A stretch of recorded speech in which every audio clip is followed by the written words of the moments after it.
guys, this is Tom Burkhardt from Car-Revs Daily, going out for first drive in the brand new Mazda 3 Sedan with all-wheel drive. So really excited to see this car. Mazda 3, little car, huge buzz. I mean, there are very few cars that have received as rapturous of praise as the Mazda 3 has since its media launch, and also a little bit of a slow rollout. They're not exactly flying into stores and onto the roads yet, but they will be. So this sedan has some big advantages over the hatchback. As great as the hatchback looks, this sedan also looks really, really good for this generation. I'm extremely impressed with the looks. And then of course for Mazda to not only introduce a turbo in some of their models recently, but the all-wheel drive system in a compact is a real game changer, because you know there's almost no other vehicles that are compacts aside from the Subaru Impreza. I mean, maybe I'm forgetting something, but very few compact all-wheel drive machines on the market. So this is a really interesting niche for Mazda, and excited to see how the dynamics are on the road. So the vehicle still runs the 186 horsepower Skyactiv G motor, and it's creamier than ever. Feels very enthusiastic. I've got it in sport mode right now, and on this sort of like drizzly day up here around Road America racetrack in Wisconsin with the Mama Spring Rally, it's like the perfect conditions to really have all-wheel drive and get a sense that you're never really going to break traction or have any kind of traction issues. Because, you know, you'd be surprised, but the Mazda 3 can definitely break them loose in the two-wheel drive form. So this all-wheel drive has proven absolutely unshakable and very, very confidence-inspiring. So on the road, how is it different than the hatchback, and how is it different than the front-wheel drive cars? Well, first off, versus the hatchback, the sedan has some inherent rigidity advantages in that it's just has fewer large openings, which allow the chassis to be you know, a couple clicks more you know, more rigid and more able to feel extremely solid, like a you know the old adage, like, you know, hewn from a piece of granite or something. It feels extremely solid, and even as a hatchback, but as the sedan, it feels really, really premium and bulletproof in how tightly the assembly feels and how well the chassis resists flex and therefore handles. So it handles exceptionally well because of how strong the chassis is, among other reasons. So that would be one of the big advantages over the hatchback. And then another one is that the sedans are inherently quieter than hatchbacks, because you've got fewer, less you know, a little bit less open area that can create reverberations and amplify road noise coming through. So those are some pretty notable pluses over the hatchback, and then it's also just a little bit more traditional looking. The sedans in the compact segment have never been real lookers. I mean, look to like the Focus or like the, you know, the Corolla versus their hatchback siblings, and clearly the sedans are not the prettiest ones in the family. But for this generation, the Mazda 3 is so good looking.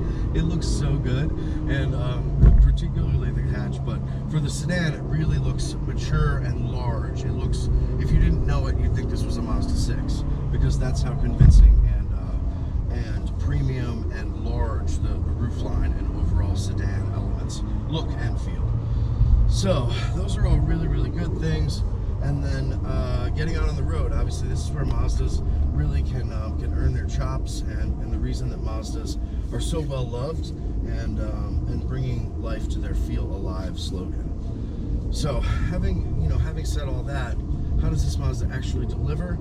It's pretty outstanding.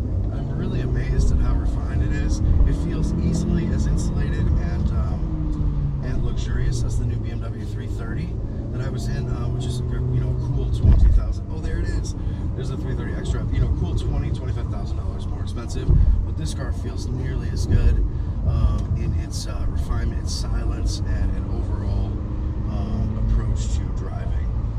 So very, very pleased so far, and the all-wheel drive system appears to be all benefits with no demerits. It's what Mazda's calling their iActive all-wheel drive, so it does have a priority on real-world fuel economy, in addition to to grippiness, and it really delivers. I mean, just having all-wheel drive really allows you to have big confidence in even corners with, you know, with leaves on the ground like we have now, or, you know, changing elevations. I mean, oh, there's our hatchback version of us. So lots of ways that you could not feel confident in this type of conditions and in most compact cars. But with all-wheel drive, I mean, this feels so planted and so unstickable that it's really stellar. I'm extremely impressed. So the only noticeable difference in the all-wheel drive version versus, and I have to, in full candor, I haven't driven the front-wheel drive Mazda 3 yet either.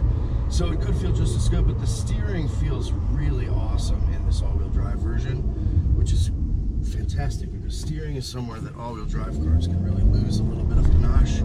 You know, they lose feel, and the steering can really go from feeling precise to just feeling like really wooden and not very informative. So that's definitely not the case with this Mazda 3. It feels very alive on the road, and it feels like the steering, while a little bit heavier than you might expect for a compact, it definitely is so dialed in. I mean, this car feels really, really wonderful in your hands. And I personally really like a heavier steering rack, so I'm all about it. So this all-wheel drive is probably a touch heavier steering than the front-wheel drive versions, but it's not worse for it. This is a great car all around. And one of the huge advantages of all-wheel drive is that the turbo powertrain is going to be heavenly with all-wheel drive. Of course, like the previous Mazda Speed 3, I mean, that's great over those railroad tracks. That's really good bump absorption and silence on the suspension impacts and stuff like that. Really, really impressive stuff. But of course, you know, having a giant turbo making, you know, 250 horsepower to the front wheels creates a really rambunctious and pretty unruly driving character, sort of like the Veloster N we were in earlier. But with all-wheel drive, obviously that's the way to go for true performance in a compact vehicle, with the Impreza WRX and STI as the prime examples. So Mazda 3 feels really, really good. I mean, we know it looks good, and we know that there is actual excitement around this vehicle in a way that there isn't for nearly any other compact. And really, the reviews are so enthusiastic because it genuinely feels like a car that's worth twice the price. I mean, it's very, very premium and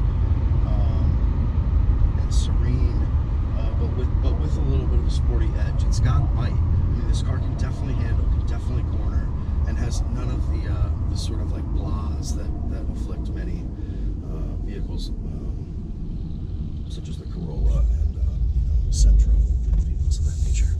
So this new Mazda 3 is very cool. I'm really excited to drive it. I'm really excited to show you guys how the all-wheel drive and the sedan version of things is a little bit different than the front-wheel drive hatchback. And so far, it's all in a good way. You lose a little bit of luggage capacity, but what you gain is extra refinement on the road in terms of cabin quietness, and then also in terms of handling precision. So all good news. A huge fan of the Mazda 3 and even the sedan for this generation, which is saying a lot.